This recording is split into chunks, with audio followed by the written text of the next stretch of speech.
За бүгд хамтдаа уншъя. Есүстэй хамт олон хүн явж байв. Тэр иргэн тэдэнд хэрв хэн нэг нь над дээр ирж өөрийн эцэг эхнэр хүүхэд ах эгч дүүсээ төдийгүй өөрийн амийг хүртэл үл ойшоохгүй бол тэр миний шав байж чадахгүй. Загалмаагаа үүрэлгүй намайг дагах чинь миний шав байж чадахгүй. Та нарын хэн чин самхаг барихыг хүсвэл эхлээд сууж үүнийг дуусгаж чадах эсгээ үзэхээр зардлыг нь тооцоолохгүй вэ. Эстэгээс суурийг нь тавьчихад дуусгаж чадахгүйг нь харсан бүхэн түүнийг шоолж энэ хүн барьж эхэлсэн ч дуусгаж чадсангүй гэх болно. Түүнчлэн өөр хааны эсрэг дайлаар мордохдоо өмнөөс нь айсуу 20 мянган дайчдыг 10 мянган дайчид нь сүрд зогсох хүч болж чадах эсхийг урьдчилан зөвлөлтөөр суухгүй байх ямар хаан байх вүлээ. Хэрв чадахгүй бол өнөөх хааныг бүр хол байхад нь энхий хилцээр гун элчээ илгэнэ. Иймээс та нарын хинэн байгаа бүхнээсээ эс татгалзаваас миний шав байж чадахгүй. Давс сайн боловч хэрүү амтаа алдвал хэрхэн буцааж давслаг болгох вүлээ. Ийм давс хөрсөнд ч бордонд ч ашиглахдаггүй тул түүнийг хөсөр хайна. Сонсох чихтэй сонсох тун гэж альдаа өгсөн. Амен. Тэ бүгд хамтдаа залбирая. Биднийг хайрладаг их эзэн минь танд баярлалаа. Яг энэ цаг мөчид бид нар шинэ оны анхны чуулгана хийж байна. Эзэн бид таны өмнө суугаад таны үгийг сонсохыг хүсэж байна. Эзэн үргэлж та биднийг үгээрээ чиглүүлэн таны үнэн дотор бид нар өөрсдийн зүрх сэтгэлээ тэр үнэнтэй нийцүүлэн амьдрахад та туслаарай. Энэ өдөр бас тэдгээрийн нэг нь байж таны үнэн дотор биднийг батжуулсан, чиглүүлсэн тэр өдөр байх болтугай. Таны хайртай хүүхдүүд охтууд таны өмнө сууцгааж байна. Энэ цаг мөчид эзэн та өөрийн амьд үгийг, үнэн үгийг бидэнд хэлээч. Үүнийг ойлгох тэр оюун ухааныг минь та нээж өгөөч. Үүнийг бид нар үнэхээр сайнаар ойлгож аваад зүрхнийхаа суурьнд хадгалж тэгээд амьдралдаа хэрэгжүүлэхэд эзэн та туслаач. Эзэн та энэ үгээрээ биднийг чиглүүлэх болтугай. Мөхөс миний амаар дамжуулаад өөрийн үннийг та үнэн зөвөөр байгаагаар нь ойлгуулах болтугай. Эзэн таньдаа талархаж байна. Таны хайртгүй Есүсийн нэрээр талархан залбирлаа. Амен. За би та бүхнээс нэг 3 асуулт асууя. 3 хүний жишээ асууя. Тэгээд та хэд маань хариулах шаардлагагүй дотроо бодоорой заяа. Энэ 3-ыг аль нь итгэгч вэ гэсэн асуулт байгаа. 3 залуу байж гинэ. Эхний хүн за би Есүс Христэд итгэдэг. Гэхдээ би гамдаа орч ном уншуулдаг. Тэгээд бас хэрэг гарах юм бол нэг бөөмөө орчин те үзмэрчэд үзүүлээд өөрийнхөө ирээдүйг нэг хэлүүлчихдээ гэж байна. За хоёр дахь залуу нь би Есүс Христэд итгэдэг. Гэхдээ би нүгэл хийдэг. Би нүглийг гимших шаардлагагүй гэж боддог. Яг л гэх юм бол бурхан угаасаа намайг уучлах юм чинь гэж итгэдэг юм байна. За гурав дахь залуу нь болохоор би Есүс Христэд итгэдэг. Би зөв амьдрахыг эрмэлздэг. Миний амьдралын хамгийн чухал зүйл бол миний гэр бүл, үр хүүхэд, миний бас зориг, мөрөөдөл. Энэ бүхнээ сайн байлгахад бурхан надад туслана гэдэгт би итгэдэг гэсэн байна. За дотроо удаа заяа. Тэгээ энэ гурыг аль нь итгэгч вэ? Тэг мэдээж ойлгомжтой харагдаж байгаа бох. Нэгдүгээр залуу болоо. Наач удлаа ийм итгэгч байхгүй те. Хүн Христийг, Есүс Христийг цор ганц гэж итгэдэг. Иохан номдэр хэлсэнчлэн би бол цорын ганц зам хинч надаар дамжуулан эцэгт хүрэхгүй гэж хэлсэнчлэн өөр ямар ч бурхан, ямар ч зан үйл юу ч өнөөдөр биднийг бурханд хүрэхгүй. Зөвхөн Есүс Христэд итгэх итгэлээр л хүн өрнө. Энэ бол ойлгомжтой. Хоёр дахь залуу нь би нүгэл үлддэг. Нүглийг гимших шаардлагагүй угаасаа бурхан уучлалтай штэ гэж. Яг үүндээ Христ итгэл бидэнд гимшлийг санал болгодог. Яг тэр нүгэл замаасаа буцаж иргээд бид нар Есүс Христ рүү иргэдэг. Хэрвээ бидний зүрхэнд Есүс Христ орж ирсэн л бол тэр цагаас эхлээд бидний дотор байгаа гим нүглийг тэндээс хөөн гаргадаг. Гим нүгэл Есүс Христийн тэр ариун сүнс хоёр зэрэгцэн орчиж чаддаггүй. Нэг бол гим нүглэн дийлээд итгэл нь байхгүй болдог, үгүй бол Есүс Христ дийлээд гим нүглийг хөөн гаргадаг. Энэ бол бидний өөрчлөлтийн процесс амин. Тэгээ бид нар гимшлэрээ дамжуулан өөрсдийнхөө нүглийг хүлээн зөвшөөрөөд тэгээд итгэдэг. За энэ ингээ ойлгомжтой болж байна. Харин 3 дахь залуу нь итгэгч болов. Их л гэгээлэг юм ярьж байна да. Ер нь бол би Есүс Христэд итгэдэг, би зөв амьдрахыг хичээдэг, эрмэлздэг. Миний амьдралын хамгийн чухал зүйл бол миний гэр бүл, үр хүүхэд, бас миний зориг, мөрөөдөл, карьертэй би энэ бүхнээ сайн сайхан байгаасаа гэж хүсдэг. Тэгээд Есүс Христ эзэн маань Есүс Христ үүнд туслана гэдэгт би итгэдэг. Энэ ингээд айгүй гоё зөв юм шиг. Гэхдээ нэрэл тиймдээ би ч гэсэн тэгж боддог доо гэд хэлчихэд амархан юм шиг тань сонсогдож байгаа. Гэхдээ би та бүхэнд хэлье, энэ гуруулаа итгэгч хүмүүс биш ээ. Гэхдээ энэ ихний хоёр залуу нь бол ойлгомжтой итгэгч биш л байна те. Гурав дахь нь яхаар итгэж биш болчихдог лээ. Энд чинь уулын би бол үнэн зөв амьдрахыг ирмэлцдэг. Тэгээд миний амьдралын тэр чухал сайхан зүйлсүүдэд бурхан туслана гэдэгт би итгэдэг гэж штэ. Энд ч одоо яагаад биш болчтой юм бэ гэж бид нар бодож байгаа. Гэтэл энд маш чухал нэг зүйл байна. Энэ залуу юу гэж хэлсэн бэ гэх юм бол миний амьдралын хамгийн чухал зүйл бол миний гэр бүл, үр хүүхэд, миний зориг мөрөөдөл гэж хэлсэн байна. Үнэхээр гэгээлэг сонсогдож байгаа. Гэхдээ яг үнэндээ бидний амьдралын хамгийн чухал зүйл Есүс Христ байх ёстой байдаг юм аа. Амен. Бидний амьдралын хамгийн чухал зүйл Есүс Христ байдаг. Яагаад вэ гэх юм бол нэгэн цагт Есүс Христ хэлэхдээ Луг намын 14:26 дээр хэрв хэн нэгэн над дээр ирж өөрийн эцэг их эхнэр хүүхэд ах эгч дүүсээ төдийгүй өөрийн амийг хүртэл үл оошоохгүй бол тэр миний шав байж чадахгүй гэж хэлсэн байна. Бидний амьдралд чухлын дараалал гэж зүйл байгаа. Бидний амьдралд юу хамгийн чухал вэ гэдгийг тодорхойлдог тийм зүйлс байдаг. Хүмүүс заримдаа энийг мэдтгүүл дээ юу нь хамгийн чухал вэ гэдгийг нэх бодож байгаагүй байдаг. За яг үнгээ зүгээр товчхон боддог юм дасгалууд байдаг. Танд ингээд юм 30 ширхэг хамгийн чухал гэдгээ тодорхойлгсон юм юмнууд өглөө, нэрс өглөө. За тэр дунд нь ингээд хамаатан садан, гэр бүл, найз нөхөд, эхнэр хүүхэд те, эрүүл мэнд, карьер гэдээ баах юм байна. Зориг, мөрөөдөл энэ төр гэдэг. За тэр 30 юмнаас та чухал биш гэж үзэж байгаа 18-ыг нь хасаад 12-ын та үлдээгээрэй гэж танд хэлнэ. Тэгэнгүүт хүмүүс бодно. Эхнээс нь ингээл хасна. За энэ чихэр мэхэр яах вэ те? Энэ миний яах вэ гэд хасдаг байхгүй. Тэгээ хасж байгаад ер нь бол шигшээд за эднэр л хамгийн чухал юм байна даа гэж бодож байгаа 12 зүйлийг үлдээдэг. Яг тэр 12 зүйлийг үлдээсний дараа дахиад юу гэж хэлэх вэ гэх юм бол за та наад 12-оос дахиад гасалт хийгээд хамгийн чухал гэж үзэж байгаа 5-ыг үлдээ гэж хэл. Тэнгүүд хүмүүс яах вэ? Нэлээд болж шасан шүү дээ. Энийг бол гасчмааргүй л байна. Гэхдээ одоо яа гэхүү энэтэй харьцуулах юм бол арай л чухал биш юм байна гэд хасна гэсэн үг. Тэгсээр таны өөрийнхөө амьдралд хамгийн чухал гэж үзэж байгаа 5 зүйлийг үлдээ. За одоо та энэ 5-аас 1 2 3 4-гээ сайхан дараалал болчих гэж хэлнэ. Нэгдүгээрт юу байгаа вэ? Хоёрдугаарт юу байгаа вэ гэж. Хүмүүс ингэ дараалал болно. Яг тэр үед та бүхэн бодоорой. Таны яг тэр амьдралын хамгийн чухал зүйл, таны зүрх сэтгэлд хамгийн чухал гэж үзэж байгаа тэр зүйлийн хамгийн нэгдүгээрт юу байгаа вэ гэж. Хамгийн нэгт юу байгаа вэ? Хүмүүс янз бүр байдаг. Зарим хүмүүс эрүүл мэнд хамгийн чухал байхгүй. Үр хүүхэд байлаа гэж эрүүл биш бол нэмэр байхгүй. Тэ? Энэ бол ингээд эрүүлэнд л ер нь эцсийн чухал юм байлаа гэж хэлнэ. Зарим би бол үр хүүхдийн төлөө л амьдардаг. Тэгээ үр хүүхэд мал чухал. Өөр юу энэ дэлхий дээр яах гэж амьдрах? Эднэрийнхээ сайхан явуулж ивэл гэж ярина. Харин зарим нөгөө би бол өстой том мөрөөдөлтэй, том зорилготой хүн би энэ зорилгын төлөө амьдардаг байхгүй. Энийг л биелүүлчих юм бол миний энэ дэлхий дээр ирсэн зорилго тэр бүх юм гүйцээ. Би бол энэнийхэн төлөө л амьдрна гэж хэлнэ. Гэтэл таны ер нь хүн болгон өөр гэж байгаа таны яг тэр чухлын дарааллын 2 дугаарт юу байх нь тухайн хүний онцлогоос болдог. 2 дугаарт юу ч байж болно. Та гэр бүлээ тавина уу, эрүүлэндээ тавина уу тэр бол өстой жинхэнэ таны асуудал. Харин үргэлж 1-дүгээрт бурхан байх ёстой маа. Амен. 1-дүгээрт бурхан байх ёстой. Есүс Христ энийг л хэлсэн. Тэр юу гэсэн бэ гэвэл хин нэгний хэрвээ та нар надаас илүү гэж үзвэл тэр хүн миний шав байж чадахгүй гэдгийг маш тодорхойгоор хэлсэн байна. Гэхдээ бид нэр ингэж үздэггүй. Бид нэр яагаад ч юм дотроо өөр нэг зүйлийг чухалчлал яваад байдаг. Тэрэндээ зориулаад амьдраад байдаг. Ер нь хүний зүрхний хүнд яг 1-дүгээрт байгаа зүйл юу вэ? Яг тэрэндээ зориулан хүн ихэвчлэн шийдвэр гаргадаг. Зүрхнийхэн хүнд хамгийн дээр нь аз жаргал гэдэг юм байх юм бол хүн зүгээр жаргалтай байхын тулд юуг л юуг залиаслал яваад байдаг. Зүрхнийх нь хамгийн дээдлэлт нь гэр бүл байх юм бол хүн юугаа ч хамаагүй зүгээр гэр бүлийнхээ төлөө л тавьж туuna. Яг тэр хамгийн чухал нь юу вэ? Түүний төлөө яг цагаа зарцуулдаг шийдвэрүүд нь гардгаа гэсэн үг. Харин Есүс Христ хэлэхдээ өгсөн байх гэвэл тэр зүрхний 1-дүгээрт тэр өөрөө байх хэрэгтэй гэдгийг хэлсэн байдаг. Харин ихэвчлэн бид нар тэгдэггүй.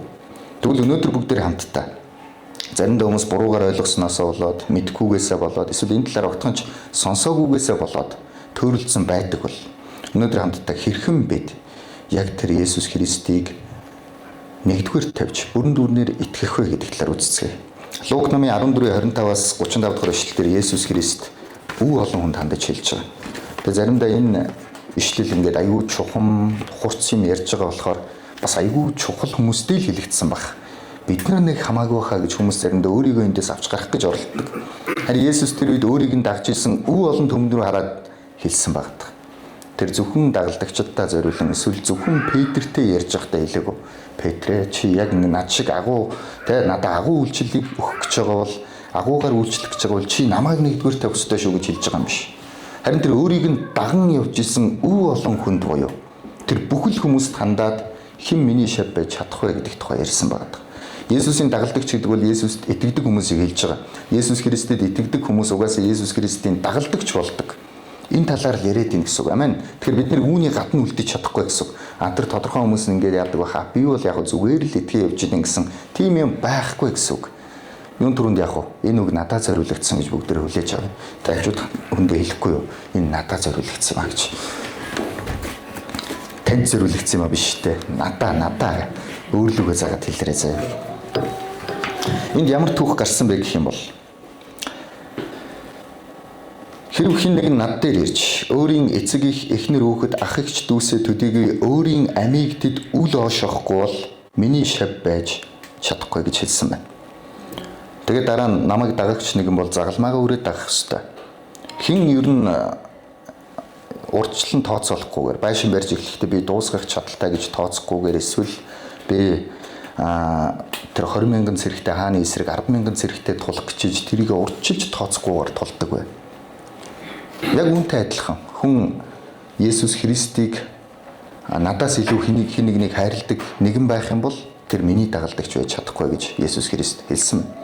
Тэгээ үүнийгээ сургаалт зөвлөлөөр тэр баталгаажуулсан. Дараа нь юу гэсэн бэ гэвэл яг тэдгээр Есүс Христийг нэгдүгээр тавьж чаддгүй хүмүүсийг амтаа алдсан давстай зөвлөсөн. Давс амтаа алдах юм бол ямар ч хэрэггүй.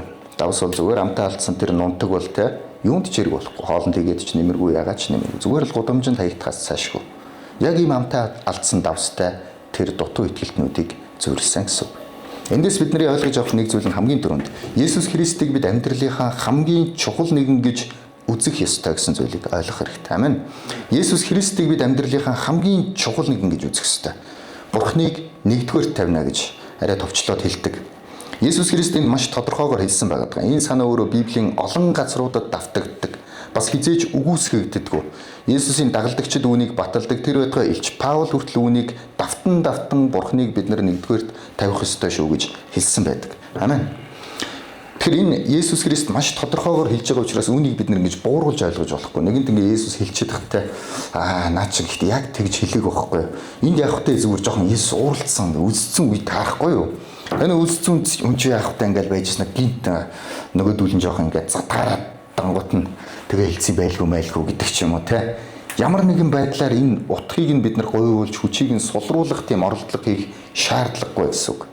Есүс Христ яг л өөрөө тэр хүмүүс рүү хандаад хэлсэн хэлэхдээ юу гэсэн бэ гэвэл хэрв хэн нэгэн ах эгч дүүс, аав ээж, эхнэр хүүхдээ тэр байтугай өөрийнхөө амийг хүртэл надаас илүү хайрлах юм бол тэр миний дагалдагч байж чадахгүй гэсэн байна. Яг энд надаас илүү хайрлах гэсэн үгийг нэмж хэлээд байгаа юм бол.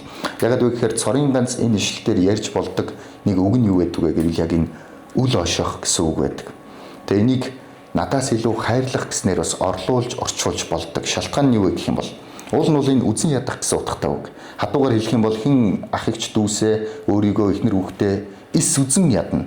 Тэр миний дагалдагч байж чадахгүй гэж хэлсэн байдаг. Тэгэхээр энд ингээ хүмүүс бодно шүү дээ. Энэ яагаад үзэн ядах одоо болоо явчих те. Эхнэрээ үзэн ядаа. Есүст итгэнгүүтээ шууд ээж аавыгаа үзэн ядаа явчих юм бах та. Эхнэр хүүхдээ үзэн ядаа явчих юм бах та. Библи өөрөө тэгж хэлдэггүй үстэй. Библи тэгж заадаггүй үстэй. Яагаад ийм болчихвүгээ гайхна. Тэгэнгүүт энэ үг нь хоёр янзаар орчуулагдсан байна. Хоёр салаа утгатай байна гэдгийг ойлгож болно. Салаа биш хоёр төсөөтэй утгатай. Тэгэхээр энийг яг еврейгээр юу гэж хэлдэг вэ гэх юм бол энэ үг нь еврейгээр саане гэсэн үг байдаг. Үзэн ядах. Бас яг уу илүү хайрлах гэсэн утгын эсрэг утга болж хэрэглэгддэг. Грекээр үүнийг орчуулахдаа месио гэж орчуулсан байдаг. Энэ үгийг яг ингээ баталж байгаа юм шиг Эхлэл ном дээр гардаг нэг түүхэн дээр яасан бэ гэвэл энэ үг бас дурддагдсан байдаг. Тэр түүхэн дээр Яаков гэж хүн хоёр эхнэр авсан байдаг.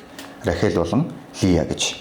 Рахел нь Лия жоохон царамуутай, хараамуутай тэгээд нуруу бөхтөр байсан.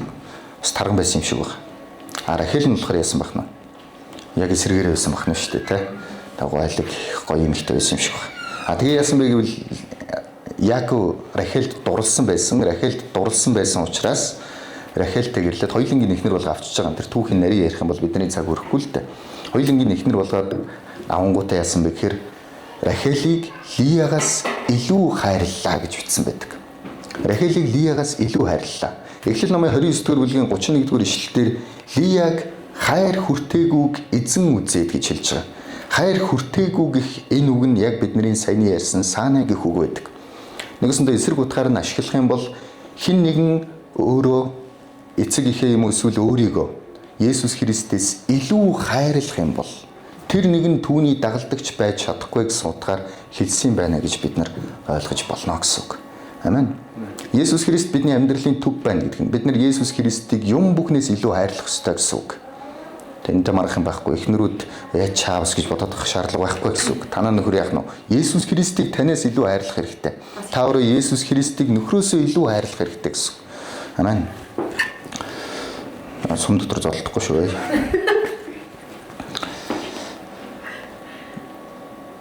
Заримдаа бид нар бас бодно шүү дээ. Энд ч бас амар юм ярьж шүү гэж те. Есүс Христ энэ үгийг зүгээр юм дагалдагчтай зориулсан ерөөсөө хэлээгүй. Харин өөрийг нь дагж исэн өвөө олон хүмүүст бүгдд нь хандаж хэлсэн гэсэн үг. Тэгээ яагаад Есүстэй гэж хэлсэн бол? Яагаад вэ гэх юм бол тэд нар Есүс Христийг буруугаар ойлгож дагах нь өөр аюултай байсан. Зүгээр Есүс Христийг өнгөцгөн дагаал, өнгөцгөн гоё юм хараал те. Есүсийг дагаа яваад харин чи их гоё газруудаар явд юм биш. Нүд хужралж гинөө. Гал өвчтөн хүмүүс ирэнгүүт л идэгч хийн те. Гайл явж идэл 5-7 сар 5000 гуныг олж моллоо зүгээр. Явхад бол өөдөхгүй шүү. Ингээд дагаа яваад хахад их гоё хөвгөлтэй амьдрал байна гэдэг дагаа явж байгаа хүмүүс байна. Тэр өтгөө Есүс Христ бүр нүүрэн дээр нь тал идэл та нар талах идэд цацуу учраас намайг дагж гин гэж нэг 10,000 гунд хэлсэн түүх байдаг. Тэгээ нөгөөдөл нь маш хэцүү үг сонсоод, үннийг сонсоод, үнэн итгэлийн талаар сонсоод ихэнх нь Есүсийг орхин явлаа гэж хэлсэн байдаг. Есүс ингээл олон хүн дагангуудын сонирн болгоо цаашд олон хүн ирсэн үү. За, наад бол ич алдаж болохгүй шүү ийм. Одоо яг наад бол чи юу ярил гоё таалагдахаар байна мэн гэд. Хүмүүс таалагдах юм ерөөсөө яриаг. Тэр ерөөсөө л үннийг ярьсан байгаа. Тийм ч учраас яг энэ удаа эргэж хараад жинхэнэ итгэлийн талаар ярьсан юм гэсэн үг.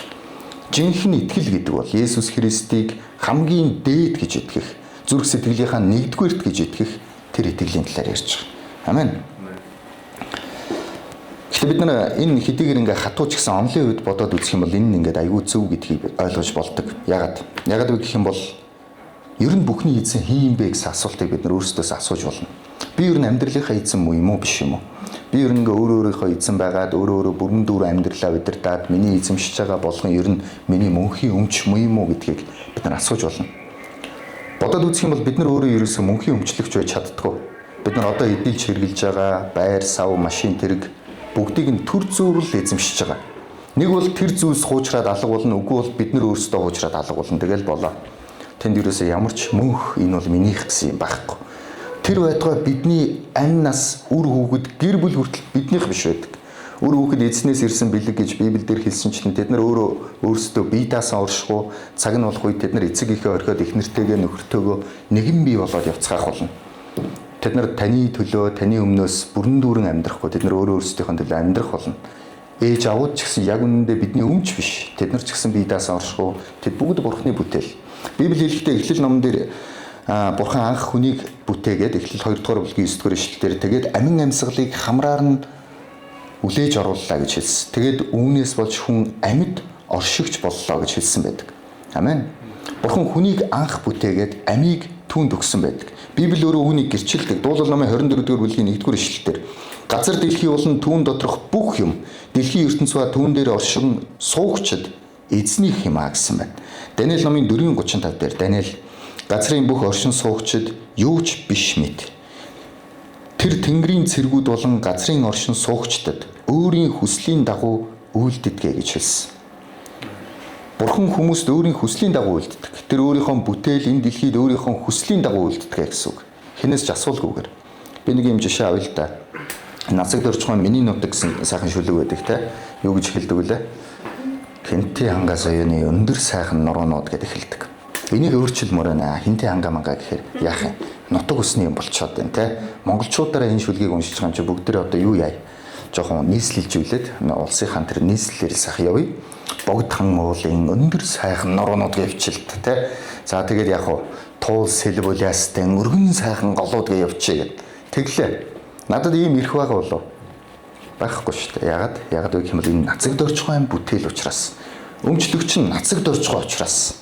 Би эндээс ингээ мянган юм яриад нэмэргүй гэсэн. Харин нацаг дөрчгөө амьд байгаад тэгээд би өөрийнх нь тэр бичсэн бүх шүлгүүдийг татангуудаа би буцаагаад үгийг өөрчилж гаргамаар байна. Би энэ шүлгийг өөрчилнө гэх юм бол Таны л мэдл. Яг гэвэл энэ таны бүтээл учраас гэж. Бурхан энэ ертөнцийг, энэ дэлхийг биднийг бүтээсэн гэж Библи хэлсэн. Амен. Энэ үнэн гэж үзэх юм бол бид нар бүгд Бурханы өмч болно гэсэн үг. Тийм учраас биднэрт хэрхэн хандах уу, хэрхэн өөрчлөх үү, хэрхэн унгаж босгох уу гэдэг нь Бурханы мэдлийн дор байгаа асуудал гэсэн үг. Бурханд эрх мэдэл нь байгаа. Яагаад гэвэл тэр өмчлөгч учраас. Харин энэ дэлхий дээр бид нар юу хийж байгаа юм бэ? Бид нар бол зүгээр л эзэмших эрхийг гүйцэтгэж байгаа. Бид нар Бурханы нэрвод. Амен. Бурхан бидэнд амь насыг өгсөн. Гэхдээ тэр амь нас нь яг л нэг түрээсийн байртай адилхан байдаг. Түрээсийн байр нь чи яадаг вүлээ? Мөнгө төлөөд нэг хэсэг сайхан суулаа. Яг тэр нэг сууж явах үедээ бол ингээл өөрийн юм шиг сайхан байж гин. Цаг нь болох үед эзэнд нь буцааж өгөөд бид нар гарахаас өөр аргагүй болно гэсэн үг. Номлогчийн үгс ном дээр хэлэхдээ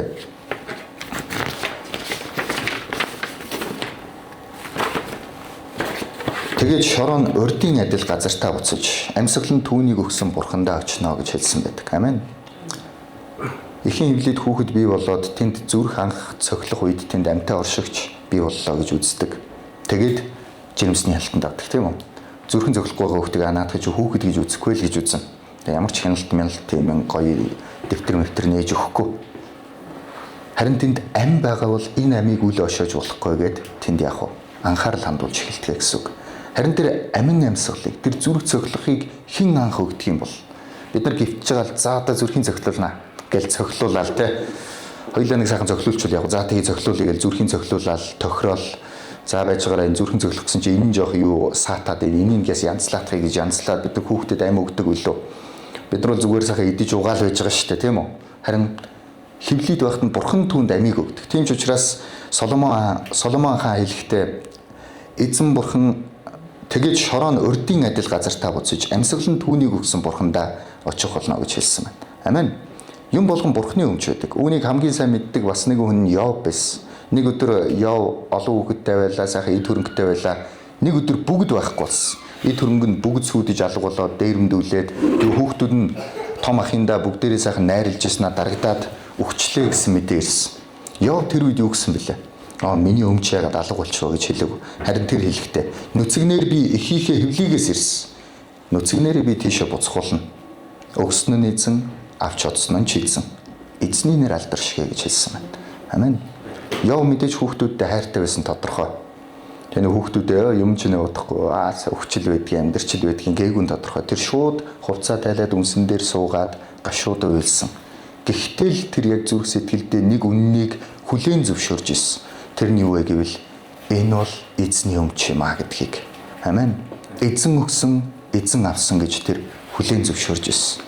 Бидний амь хүртэл эзнийх байдаг. Амен. Онлын үед бодох юм бол Бурхан угаасаа л бүгдийг эзэн. Угаасаа л тэр номер 1. Угаасаа л тэр бидний бүхэл зүйлийг өгсөн. Угаасаа энэ дэлхийг тэр л явуулдаг. Амен. Библиэлд хэлсний дагуу тэр бол бүтээгч, тэр бас төгсгөгч байх болно. Өнөөдөр цаг хугацаач бүхэл зүйл түүний гарт байгаа. Яг энэ өнцгөөс нь бодоод үзэх юм бол мэдээж Бурхан номер 1-тэй би Бурханыг л хамгийн хайрлах хэрэгтэй байна гэдгийг бид нар ойлгож болно. Гэхдээ яг бид нарт заримдаа энэ зүгээр мөн хэм шиг санагдах үе байдаг. Энэ амьдрал дээр бид нар би ер нь өөртөө өөрийнхөө л амьдрах ёстой юм байна шүү гэж бодогдох үе бидэнд байна. Бидний хүмүүжилтэй ер нь олдсон цаг хугацаагаа энэ ганцхан олдох насаа өстой жинхэнэ гоёор туулъя гэж бодох тэр бодлууд заримдаа биднийг өөрөө бие дааж явж болно гэж бодоход хүрэгдэг. Харин Есүс Христ энд нэг үннийг хэлсэн байгаа. Тэр санаалгад өгсөн мэг гэвэл хэн эцэг ихэ эхнэр хүүхдээ бас өөрийнхөө амийг хүртэл надаас илүү гэж үзнэ. Миний төлөө тэднийг хэн үл оошоохгүй байна. Хэн надаас илүү тэднийгээ хайрлана. Тэр хүн надад зохистой биш ээ. Тэр хүн миний шав байж чадахгүй гэж хэлсэн. Есүс яагаад тэгж хэлсэн бол? Яагаад гэвэл бидний итгэл үнэн дээр суйрлах ёстой. Үнэн гэвэл Есүс өөрөө бүхний тэргүүн учраас яг энэ үннийг ойлгож бид нар хүлээн зөвшөөрч идэх ёстой байсан. Харин үүнийг хүлээн зөвшөөрөхгүй яг зохих хүнд нь эрх мэдлийг нь өгөхгүй хэрнээ зохих нэгнийг нь бид нар эзэн гэж хүлээн зөвшөөрөхгүй хэрнээ итгэх боломж байхгүй учраас яг тэр итгэлийн мөн чанарыг Есүс Христ тодтгох хэлсэн юм а. Хэрвээ хэн нэгэн миний араас дагахыг хүсэх юм бол тэр загалмаагаа үрээд намайг дагна гэж. Загалмаагаа үрээд дагна гэдэг үгийг Есүс Христ хэлэхдээ яг үхлийг бэлэгдээ хэлсэн байна. Загалмаа гэдэг бол өөрөө яг цовдлогдож үххийг бэлэгдэж байгаа. Заримдаа хүмүүс Есүс Христэд итгэхэд хэцүү, үүрэх ёстой ачаа гэж би гэж ярьдаг, зөв юм шиг сонсогддог. Гэхдээ загалмаа бол үхлийн бэлэгдэл байдаг. Есүс Христ нэгэн цагт бидний төлөө загалмаа дээр цовдлогдохын тулд тэр өөрийнхөө цовдлогдох загалмайг үрээд алхсан байдаг. Амен. Есүс яг энэ загалмай цовдлогдно энэ төр гэдгийг хүмүүс мэдэхгүй байгаа шүү дээ. Одоо бол гэхдээ Есүс мэдэхгүй байгаа тэр үед нь хүмүүст хандаад загалмайгаа үрээд та нар намайг дагаарай гэж хэлсэн. Яг удалгүй тэр өөрөө бидний төлөө загалмайг үрээд алхсан юм аа. Үгүй болоорой. Загалмайгаа үрээд дагна гэдэг нь юу гэсэн үг юм бэ? Үхлээ үрээд Есүс Христийг дагна гэсэн үг. Амен. Боксчид болон тулаанчид ер нь ихэвчлэн тулаанд орохоо өмнө би өгсөн ч харамсахгүй гэдээ гар ивсгээ зурдаг. Яг гэвэл энэ тулаанаас гарч болох эрсдлийг бол би хүлээн зөвшөөрж байгаа гэж зөвшөөрж байна гэсэн үг. Есүс Христийг дагах үед Есүс юу гэсэн бэ гэвэл загалмаагаа үрээд намайг даг. Үхлээ үрээд намайг даг. Амь амьдралаа тэр чигт нь үрээд намайг даг буюу өгсөн ч харамсахгүй. Өгсөн ч би хүлээн авна гэж үзэх тэр итгэлээр намайг дагаж итгэе гэж хэлж байна гэсэн үг. Өгсөн ч харамсахгүй. Есүс Христийг дагаад явж байхдаа би өгсөн ч харамсахгүй. Энэ зүгээр юм улаан Христ итгэгчдийн хийдэг зүйл биш. Түүнийг дагахыг хүссэн хүн бүрийн хийдэг тэр жинхэнэ итгэл юм аа. Бид нар загалмаагаа үрээд түүнийг дагах хэрэгтэй болдог. Амен. Тэгээ заримдаа бид нар бодохоор Есүс Христ бол зүгээр юм бүхний эзэн болохоор биднийг дарангуйлдаг биш. Харин тэр өөрөө үнэхээр яг түүнд амьдралаа зориулмаар агуугаар биднийг хайрлсан тийм нэгэн байдаг. Филиппой номын 2 дугаар бүлгийн 6 дугаар ишлэлээр хэдийгээр тэрээр Бурхны дүр байсан ч Бурхантай тэгш байхыг булаах гэсэнгүй. Харин өөрийгөө юучгүй болгон боолын дүрийг авч хүнтэй адил болжээ гэж хэлсэн байна. Есүс Христ Бурхан байсан. Тэр бүхний эзэн байсан. Угаасаа л тэр энийг хүмүүст ямар ч янзаар ойлгуулж болох байсан. Хүмүүсийг зовлонд автуулаад энэ нь эзэн шүү гэд номхруулад яаж л бол яаж ойлгуулж болох байсан.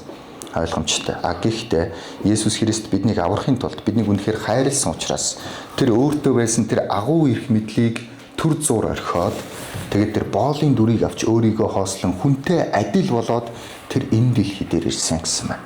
Амен. Есүс Христ яг тэгж ирсэн.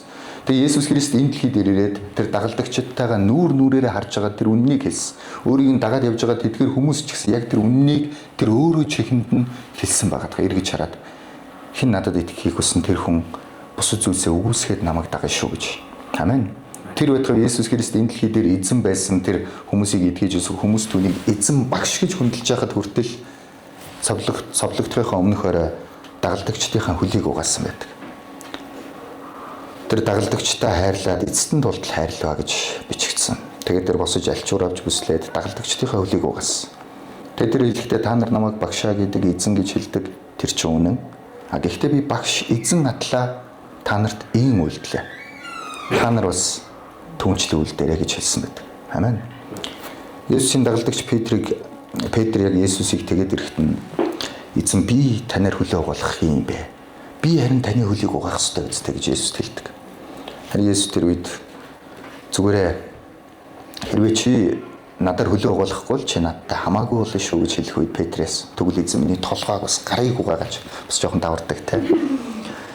Тэ угаалгадаг. Амен. Бидний эзэн ийм даруй зүрх сэтгэлтэйгээр тэр биднийг хайрлсан. Есүс Христ шүнжин тэр эрүүшүүлт амсаад цусаа гоожуулаад загалмаагаа үрээд алхахдаа тэр биеийнх нь бяр дийлгүй дахин сөхөрч унаад байсан учраас тэд нар тэнд байсан өөр нэгэн хүнийг дуудаад загалмайг нь хамт өрүүлдэг. Тэр зүгээр л тэнд ингээд эцсээ хүртэл бидний төлөө явсан байдаг. Амен. Загалмай дээр цовдлогдоод цусаа урсгаад ямар ч шалтгаангүйгээр тэр цовдлогдож явахдаа юу хийж байгаагаа мэдэхгүй эдгээр хүмүүсийг уучлаарай гэж тэр хүмүүсийн төлөө залбирч ирсэн. Би заримдаа боддог л да энэ хойд солонгосын удирдагч нэг талаараа бас дарангуулагч тийм үү? Хүмүүсийг яг хойд солонгосын эзэн үү гэх юм бол бас онлын яг ингээ эзэн эрх мэдэл түүний гарт байна те. Амин тэр хүний гарт байна уу гэвэл тэр хүний гарт байна. Тэр хүн алыг гэх юм бол алж болж байна. Гэхдээ хүмүүс захирагдахыг хүсэхгүй байгаа. Тэр дарангууллыг эсэргүүцэж байгаа.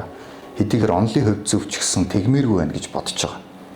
Бурхан онлын хувьд тэр бидний эзэн, тэр биднийг бүтээсэн, тэр бид бүхэнд энэ бүхнийг өгсөн.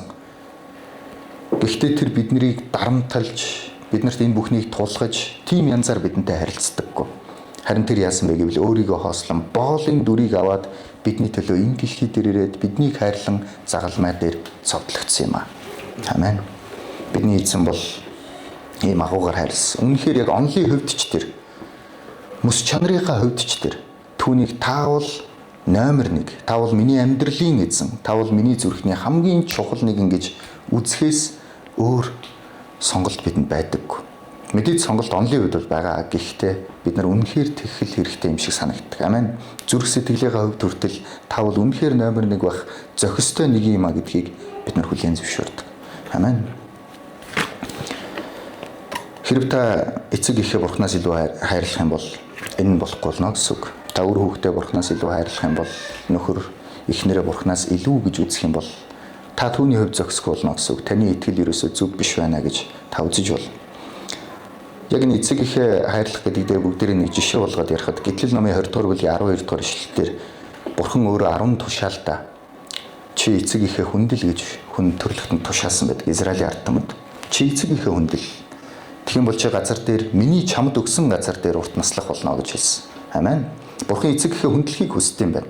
Дараа нь Есүс Христ Матай номон дээр 15 дугаар бүлэг дээр Есүс Христ нөгөө фарисеучуудыг шүүмжилдэг хэсэг гардаг.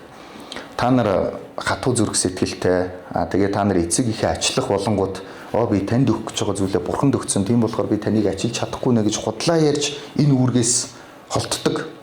Гэтэл бурхан эцэг эхээ хүндэлгээд тушаацсан байдаг. Ийхүү та нар бурханы тушаалыг салгардуулдгаа гэж шүүмжилсэн байдаг.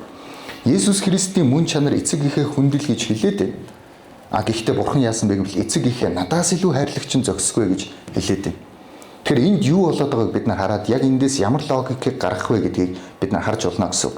Бид нар эцэг эхээ хайрлах үед бид нар эцэг эхээ өөрийнхөө төдийлөнсөө хайрлаж чаддаггүй. Харин бурхныг номер 1 гэж үзэх үед бурхан бидэнд өөрөө эцэг эхээ хайрал хүндэл гэж тэр тушаадаг. Амен. Бурхны мэс чанар үнэхээр биднийг удирдах зохистой тийм мэс чанараар тэр биднийг удирддаг. Энийг би яг бодит жишээ болгон өөрийнхөө амьдрал дээр амссан. Тэрийг бас та бүхэнд хуваалцъя. Оюутан байх үедээ би ер нь ээжтэйгээ их зүг харилцаж чаддаггүй байлаа. Манай ээж гэрчлэн одоо энд сууж байгаа юм байна. Тэр нь бол нэг зүг харилцаж чадахгүй. Хүмүүстэй бол айгүй хилдэг. Их гоё харилцаад шүү. Ээжтэй болохоор хэг яг харьяар гээл тэ нэг яг гадгаа ядаргаатай гэсэн өнгөсөр л яриаддаг байлаа. Тэгээ яг тэр үед би мэдээж итгэж байсан учраас бурхан миний дотор ингээ ойлгуулсан. Тэгээ юу гэсэн бэ гэх юм бол ээжигээ уучил гэж надад бурхан хэлсэн. Тэгээ би бурханыг номер 1 гэж үзсэн учраас бурхан бол миний эзэн, Есүс бол миний эзэн гэж үзсэн учраас яасан бэ гэвэл ээж хэдийгээр надаа маш хүнд хэцүү юм ингэж хийж намайг гомдоогоогүй ч гэсэн өдөр тутмын жижиг сажиг асуудал дээр хүртэл би уучлах хэрэгтэй байна гэдгийг ойлгоод би ерөөсөө юу ч хийсэн байсан ээжигээ бүрэн дүүрэн уучлж байна гэж эзэнд дуулууртаагаар хандсан. Тэр мөчөөс хойш яасан бэ гэвэл би ээжийг шал өөрөөр хараад хүндэлж эхэлсэн. Ээж юм асуух юм бол ээж юм тийм гэж хэлж эхэлсэн. Утсаар ярих юм бол сайхан цаг гаргаж ярьдаг боллоо. Тэгээд эхлэнгүүт ээж сүлдээ надад нэг хэлсэн үг нь их гоё урамтай байсан. Чи л намайг зовоодгүй хөвгттэй гэж хэлсэн. Баярлалаа. Тэр штэ. Тэгээ энэ бүхний шалтгаан нь юу байсан бэ? Би эзнийг номер 1 гэж үзэх үед эзэн надад үүнийг хэлсэн юм аа. Тэгээ тэр байтугай зүгээр би ингээд би л ээжэд гомдоол, би л ээжэд тунаад яваад байдаг биш. Би хүртэл өөрөө ээжигээ ямар их гомдоод юм бэ гэдгийг хүртэл ойлгосон. Амен. Энэ бүхэн юунаас болсон? Энэ бүхэн эзнээс л болсон. Эзэн л үүнийг хийсэн. Би өөрөө бол яг тиймэрхүүгээр яваал одоо ч гэсэн тэгэл ээж юм мэдэхгүй гэж явж байхад хүн байсан. Гэхдээ эзэн тэгж өөрчилсөн. Амен. Эзнийг нэгт тавих үед тэр бидний амьдралыг бүрэн дүүрэн гайхалтай зүгээр удирддаг. Гэхдээ бүр тэхгүй байсан ч гэсэн тэр биднийг магадгүй Петр шиг тэр үхлийн зам руу хөдөлсөн байсан ч гэсэн утга учиртай үхлийг бидний амьдралд санал болгосон ч гэсэн бид түүнийг эзэн гэж хүндэлнэ. Таавал эзэн байх зохистой гэж түүнд итгэх хэрэгтэй маа гэсэн. Амен. Бурхныг нэгт тавих үед бидний гэр бүл, бидний үр хүүхэд бүхэл зүйлийг хайрлах хүч, боломж бүхэл зүйлийг эзэн өөрөө өгдөг. Тийм учраас тэр бол нэгт байх зохистой нэг юм аа. Заримдаа бид нар ярьдаг ижи аав шиг бурхан хүнд байхгүй гэдэг. Тэгсээр нэ ерөөсөө ээж аваагаа бурхан шиг сайхан хүндэлж, бурхан шиг сайхан ачилдаггүй. Нөгөө нэг шөнийн 3 цагт тээж төрүүлсэн ачийг нь тэтгэж хариулах завгүй л яваа гэж караокед дуулдгүй байхгүй гэдэг шиг те. Нэг л их сайхан ээжийн дуулаад уурсан хүмүүс, нэг л их сайхан аавыгаа магтан биширч комент бичсэн хүмүүс байдаг. Гэхдээ амьдрал дээр тийм үйлдэл хийдэг. Яг ингээд нэгт байгаа юм шиг хэрнээ ерөөсөө л нэгт биш байдаг. Харин эзнийг нэгт тавь. Тэгэх юм бол эзэн биднийг зөвөр удирдах болно. Бидний амьдралыг тэр зүгээр удирдах болно. Эзэн бол бүхний дээд би эзнийг хамгийн ихээр хайрлана гэж бид нар шийдэх хэрэгтэй. Алдартай номлогч Билли Грэм хэлэхдээ Бурхныг нэгт тавь. Тэгэх юм бол тэр 2 3 4 5 6-ыг чинь цэгцэлж өгнө гэсэн байна. Амен. Таны амьдрал цэгцтэй, зөв удирдлагатай, зөв системтэй, зөв итгэлтэй явахыг та хүсэж байна уу? Та эзнийг нэгт тавиар. Амьдралынхаа эзэн гэж түүнийг хүлээн ав. Амен. Есүс Христийн үргэлжлүүл нэгэн сургаалт зөвлөлөөр хэлэхдээ хэн нэгэн цайз барьчаад тэрийг дуусгахтай юу үгүй юу гэдгээ тооцоолохгүйгээр эхэлчих юм бол дуусгаж чадахгүй онгой болно гэж хэлсэн байдаг. Яг тухайн үед бас Галилийн удирдагч Херод хааны үед удмынхан айгүй тийм байшин барилга барих дуртай хүмүүс байж. Тэгээд бид нар байшин барилга барингуудаа дуусгахгүй орхичдөг байж. Израилийн ард түмэн тэрийг даапалдаг байж. Энэ Херод юм эхлүүлчихэд дуусгаж чадахгүй арчаагүй штэ гэд. Яг нь хүмүүсийн амны зугаа болдог байсан байна. Энэ зүйрлэл бол хүмүүсийн яг зүрх сэтгэлтэй айгүй ойр зүйрлэл байсан. Та нар ингээд та хундаам зодох чад дуусгаж чадахгүй онгой болно гэж. Есүс Христэд итгэхийнхаа өмнө Есүс Христ яг тэр итгэлийн замаар алхахаас өмнө энэ итгэл ямар итгэл вэ гэдгийг бид нар тооцоолох хэрэгтэй. Амен. Би үнэхээр итгэж байгаа юу үгүй юу гэдгийг шалгах хэрэгтэй. Миний итгэл зөв үү буруу юу гэдгийг бид нар мэдэх хэрэгтэй. Миний амьдралын номер 1 нь Есүс Христ рүү үгүй юу гэж бид нар асуух шаардлагатай болдог. Энийг асуулгүйгээр итгэх юм бол эцэстээ бид нар мухардаад дуусах болно. Есүс Христ энд хэлсэн амтаа алдсан давс ямар ч хэрэггүй байдагтай адилхан яг л тийм амтаа алдсан давс болно гэсэн. Яг л гэх юм бол хэрвээ Есүс Христийг амьдралынхаа эзэн гэж тавихгүй бол бид нар Есүс Христээр удирдуулдаггүй.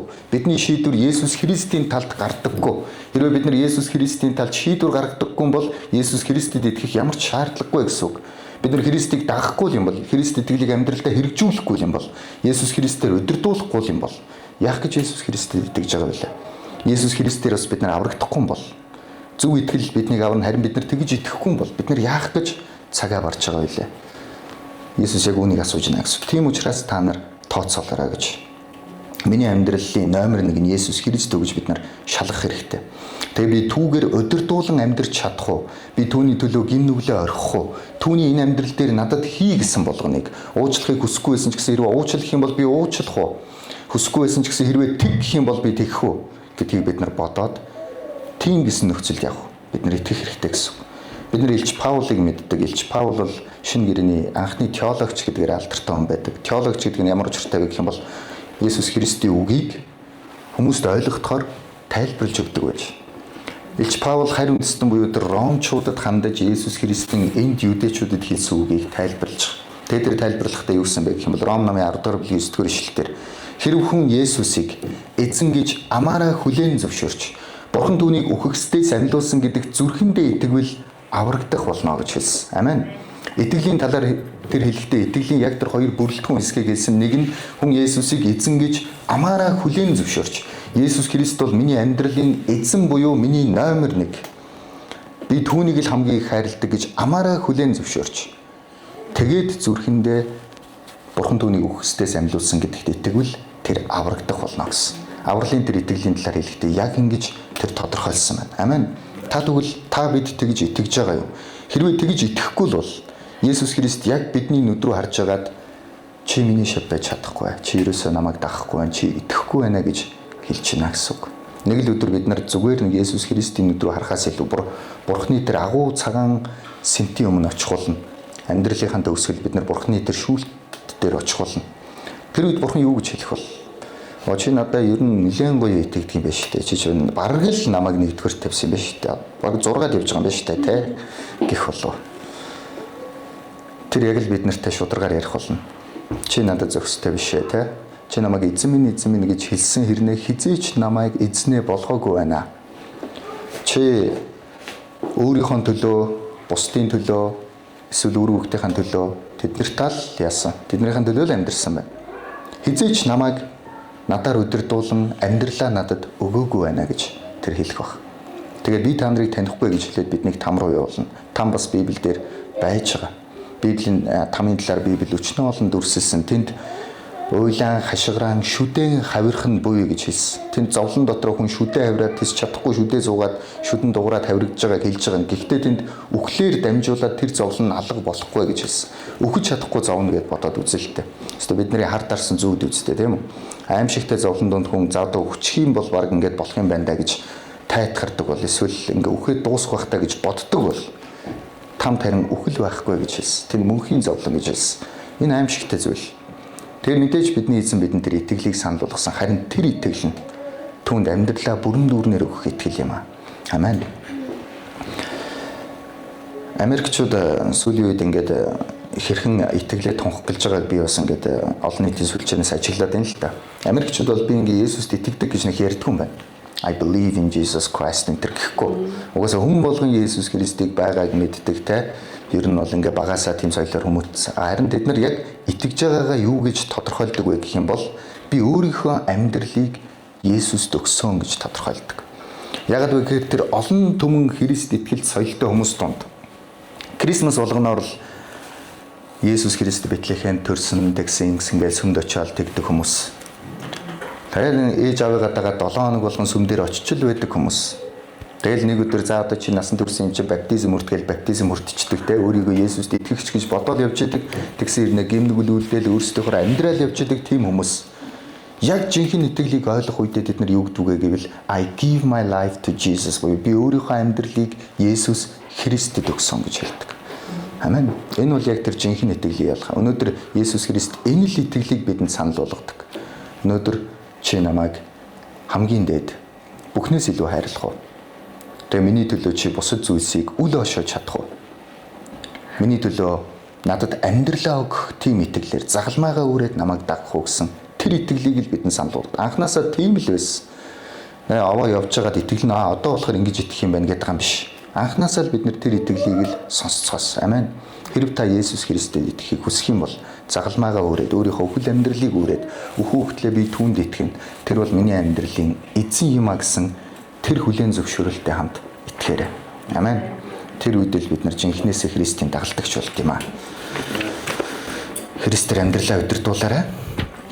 Тэгээ яг үнэндээ бид нар өөрийнхөө амьдралыг нэг Есүст өгöd байгаа юм байхгүй шүү дээ. Анхнаасаа л Есүсийн байсан юмыг зүгээр Есүс Христийг бид нар зөв байранд нь л тавьдаг. Угаасаа л тэр тэнд байсан. Харин бид нар л хүлээн зөвшөөрөхгүй байсан. Харин үүнийг хүлээн зөвшөөрцгөөё. Тэр бол таны амьдралын номер 1 юм аа.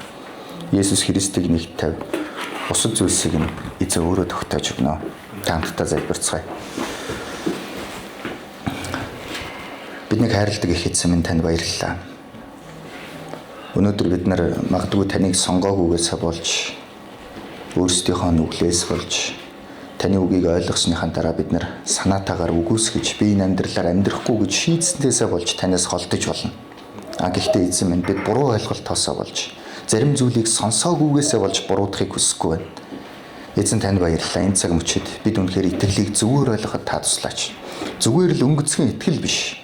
Харин Есүс Христийг эзэн гэж хүлээн зөвшөөрөх, амьдралынхаа хамгийн чухал гэж үзэх, бусад бүх юмны тэргүүнд байх тэр эзэн гэж хүлээн зөвшөөрч чадах тэр итгэлээр бид итгэхэд та туслаарай. Итгэл бол үргэлжил биднээс ийм зүйлийг шаардсан. Итгэл бол үргэлжил ийм байсан. Харин эзэн минь бид нар үнийг зөвөр ойлгож, зөвөр итгэхэд та туслаарай. Эзэн таньдаа баярлалаа. Бид нар зүгээр амтаа алдсан давс биш. Бид нар өөрсдийнхөө амьдралд ч ямар ч хэрэгцээгүй, бусдад ч хэрэгцээгүй, ямар ч тийм идэвхгүй зүгээр оршин байгчид биш. Харин үнэхээр танаар удирдуулсан давслаг тэр давс мэд дэлхийг муудуулахгүй байх тэр давс мэд дэлхийг гэрэлтүүлэх тэр дэлхийн гэрэл мэд таны хаанчлалын хэрэгсэл болж энэ дэлхий дээр танаар удирдуулан амьдрахад эзэн та бидэнд туслаач. Эзэн танд баярлалаа. Таны хайртай охтууд хөвгүүд хүн нэг бүрийг танд даатгаж байна. Энэ үгийг үнэхээр бид нар маш сайнаар ойлгоход та туслаарай. Тэгээд тэр ойлгосон үгийнхаа дагуу бид нар итгэлээ нэг шалгаж дахин нэг тооцоолоход эзэн та туслаарай. Бидэнд 2026 оныг зөвшөөрсөн дандаа талархъя. Харин энэ онд бид үнэхээр таны дотор итгэлээ шалгасан, танд үнэнээр итгэж, таны дагалдагчд болон өөрчлөгдсөн тэр хүмүүс байх болтугай. Танд талархаж байна. Таны хайртгүй Есүсийн нэрээр залбирanгуйлаа. Амен. Амен. Эзэн та бүхнийг өрөөх болтугай.